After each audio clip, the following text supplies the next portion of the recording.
Um dos maiores desafios do mundo moderno é manter o foco. Mas e se eu disser que você, assim como eu, e milhões de pessoas ao redor do mundo, está lutando contra uma força quase invisível, mas que constantemente rouba nossa atenção? Aquela notificação no celular, o vídeo que aparece do nada nas redes sociais e até aquela vontade de abrir uma nova aba no navegador enquanto trabalha ou estuda. Esses são só alguns exemplos de como nossa atenção é dividida, fragmentada e, às vezes, completamente levada para longe de onde realmente deveria estar. E não estamos sozinhos. Em cada esquina digital, somos bombardeados por estímulos que competem entre si para capturar nossa mente. E o pior é que não é só uma questão de força de vontade.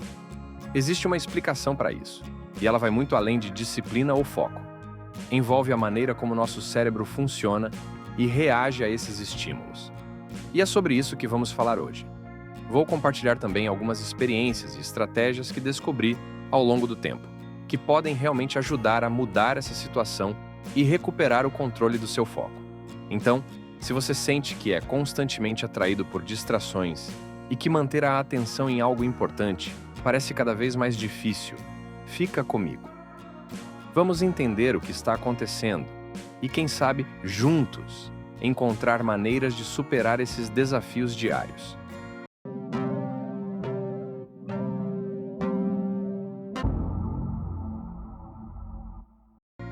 Antes de qualquer coisa, é importante entendermos que o nosso cérebro, essa máquina incrível que carrega nossa identidade e nos ajuda a lidar com o mundo, não foi projetado para a vida que levamos hoje.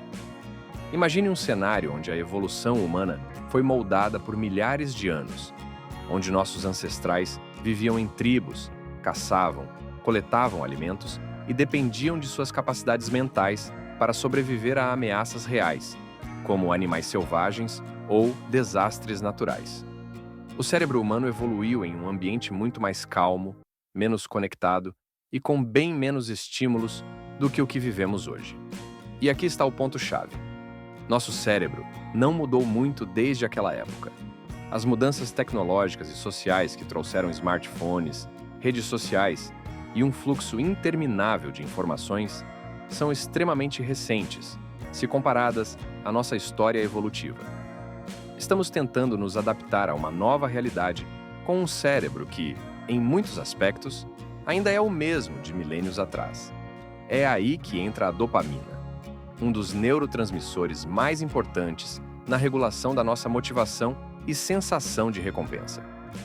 Cada vez que realizamos algo que o cérebro considera positivo, como comer algo gostoso, vencer um desafio, ou até mesmo receber uma curtida nas redes sociais, ele libera uma dose de dopamina, criando uma sensação de prazer. É o sistema de recompensa natural do nosso cérebro, nos incentivando a repetir comportamentos que, em teoria, trazem benefícios. Mas, em um mundo onde os estímulos estão em toda parte, essa dopamina se tornou um mecanismo fácil de ser manipulado. A indústria do entretenimento e as plataformas de redes sociais sabem exatamente como ativar esse sistema para que você fique preso, clicando, rolando e consumindo conteúdo sem parar. E não é culpa sua. Nosso cérebro ainda está se adaptando a esses novos cenários. E é natural que essa avalanche de estímulos acabe sequestrando nosso foco. Quando entendemos que nossa mente foi projetada para um mundo bem diferente, começamos a enxergar por que é tão difícil manter o foco hoje. É quase como se estivéssemos lutando contra a nossa própria biologia. Agora que sabemos como nosso cérebro está naturalmente predisposto a buscar estímulos que liberem dopamina, vamos falar sobre algo ainda mais intrigante: os estímulos supernormais. Esse termo pode parecer complicado, mas a ideia é simples. Estímulos supernormais são versões exageradas de algo que nosso cérebro já vê como atraente. Eles são projetados para ativar nosso sistema de recompensa de forma tão intensa que qualquer outra atividade comum parece perder o brilho ao lado deles. Um exemplo clássico de estímulo supernormal é o fast food. Pense no sabor de um hambúrguer super temperado, com uma quantidade exata de sal, gordura e açúcar, que foi estudada para ser irresistível. Esse alimento, criado para ser altamente prazeroso, engana nosso cérebro ao liberar mais dopamina do que alimentos naturais. E assim, ele se torna difícil de resistir. E o mesmo acontece com as redes sociais e o entretenimento digital. Cada notificação, cada like, cada vídeo sugerido são calculados para desencadear uma onda de dopamina em nosso cérebro, fazendo com que fiquemos cada vez mais viciados em continuar rolando e clicando. Com o tempo, esses estímulos supernormais começam a sequestrar nosso sistema de recompensa, fazendo com que atividades comuns e simples, como ler um livro, praticar um hobby ou até mesmo socializar, pareçam menos interessantes. Afinal, por que o cérebro escolheria atividades que liberam menos dopamina quando ele pode receber doses mais intensas em poucos cliques? Esse ciclo nos leva a uma espécie de dependência por altos níveis de estímulo, prejudicando nosso foco e nossa capacidade de manter a atenção em tarefas que exigem mais esforço. E a questão vai além do entretenimento. Esse sequestro do sistema de recompensa pelo estímulo supernormal afeta nossa vida de forma geral, tornando tudo mais difícil. Estudar, trabalhar, ou mesmo dedicar um tempo a reflexões mais profundas. O mundo moderno nos oferece prazeres intensos e rápidos, mas ao custo de nossa atenção e, muitas vezes, de nossa paz mental. Chegamos ao ponto principal. É possível recuperar o foco e reprogramar nosso cérebro para não depender desses estímulos supernormais? A resposta é sim, mas isso exige estratégias conscientes e, claro, um pouco de disciplina. O primeiro passo é diminuir a exposição a esses estímulos intensos. Pode parecer difícil, mas comece estabelecendo limites pequenos e realistas, como reduzir o tempo nas redes sociais, ou optar por conteúdos mais longos e profundos, em vez de vídeos curtos e extremamente chamativos. Outra dica é passar mais tempo em atividades de baixa estimulação, como caminhar ao ar livre, praticar meditação ou até mesmo ler um livro físico. Essas atividades ajudam o cérebro a se acostumar com níveis mais sutis de estímulo e reduzem a necessidade de dopamina em altas doses. Passar tempo na natureza, por exemplo, tem um efeito restaurador incrível sobre o cérebro. Diversos estudos mostram que apenas alguns minutos em um ambiente natural já são suficientes para reduzir o estresse e melhorar a capacidade de concentração.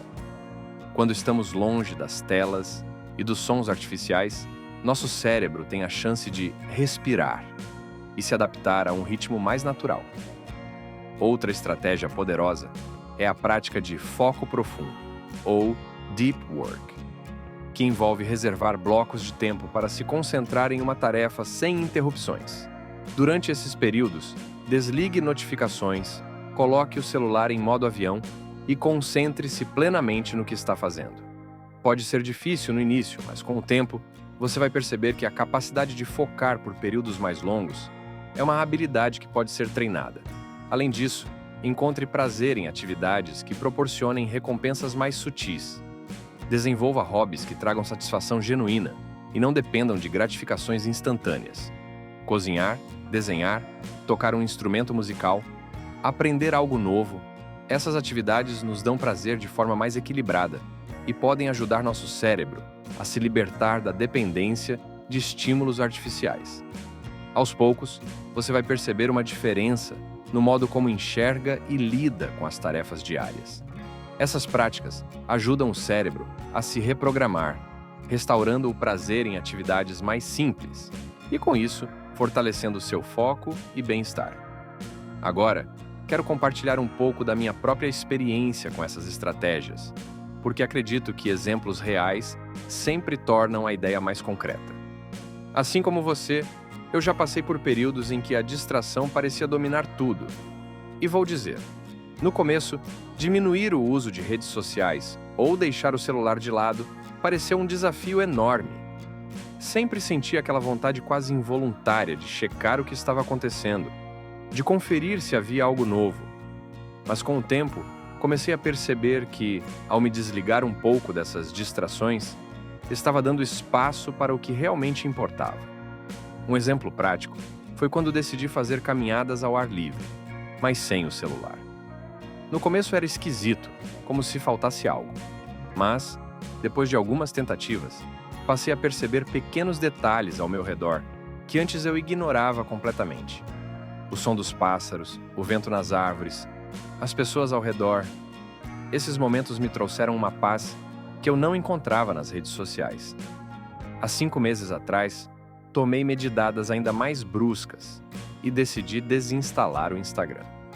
No início foi desafiador, pois naqueles horários vagos nunca tinha nada ao que fazer. Geralmente esse era o tempo que eu passava no Instagram.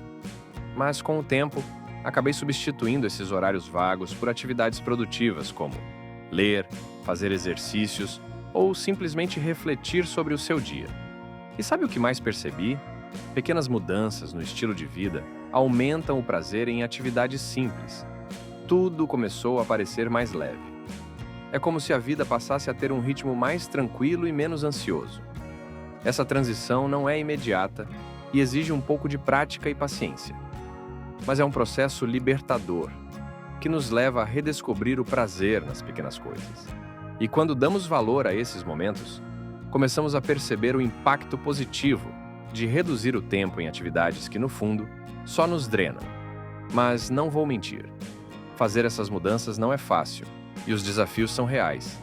Hoje em dia, estamos rodeados por estímulos que foram criados para nos manter presos. E reavaliar isso exige, antes de tudo, reconhecer o valor das atividades diárias e a influência que esses estímulos supernormais têm sobre nós. E o ponto central é que essa transformação não ocorre de um dia para o outro. É uma questão de comprometimento e, muitas vezes, de pequenos passos. Um dos maiores desafios que enfrentei, e que acredito que muitos de vocês também enfrentam, é o de manter a constância. A vontade de ceder às distrações e voltar aos velhos hábitos é grande, principalmente nos momentos de tédio ou estresse. É nessas horas que precisamos nos lembrar do compromisso que fizemos conosco, de recuperar o foco e direcionar nossa atenção para o que realmente importa. Ao refletir sobre a qualidade dos estímulos que consumimos diariamente, conseguimos enxergar com mais clareza o que realmente agrega valor à nossa vida. E aqui vai um desafio.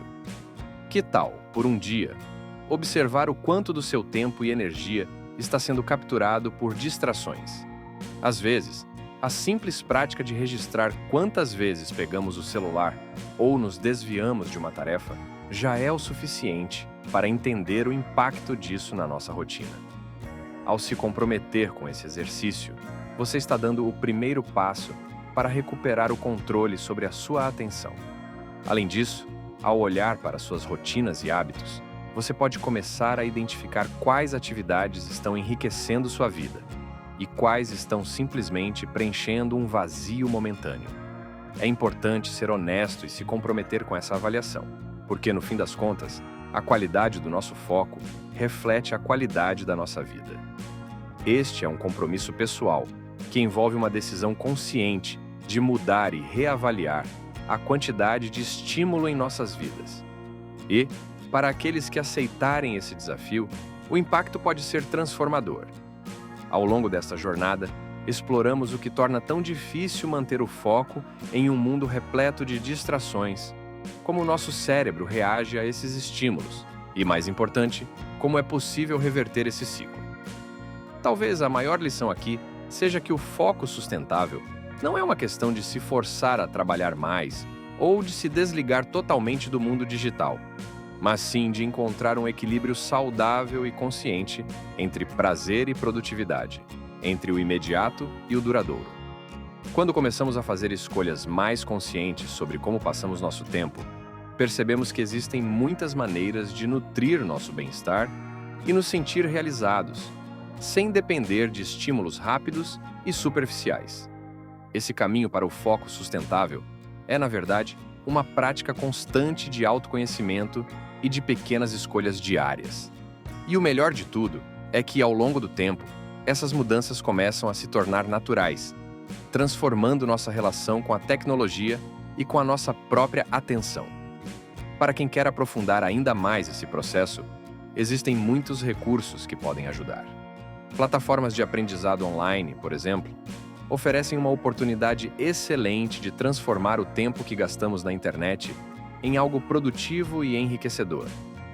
E claro, a leitura de livros que abordam o desenvolvimento pessoal e o gerenciamento do tempo é sempre uma ótima forma de ampliar nossos conhecimentos e entender melhor o funcionamento da nossa mente. Por fim, quero deixar um convite. Se você está nessa jornada para recuperar seu foco, compartilhe suas experiências. Fale sobre o que funcionou, os desafios que encontrou e as pequenas vitórias que conquistou. Essa troca é valiosa, pois nos lembra que não estamos sozinhos nessa busca por uma vida mais plena e consciente. Então, por onde você vai começar? Qual será o seu próximo pequeno passo para recuperar seu foco e melhorar a sua relação com as distrações? Lembre-se, cada escolha, por menor que seja, conta. E com o tempo, esses passos vão moldar uma rotina mais significativa e alinhada com quem você realmente deseja ser.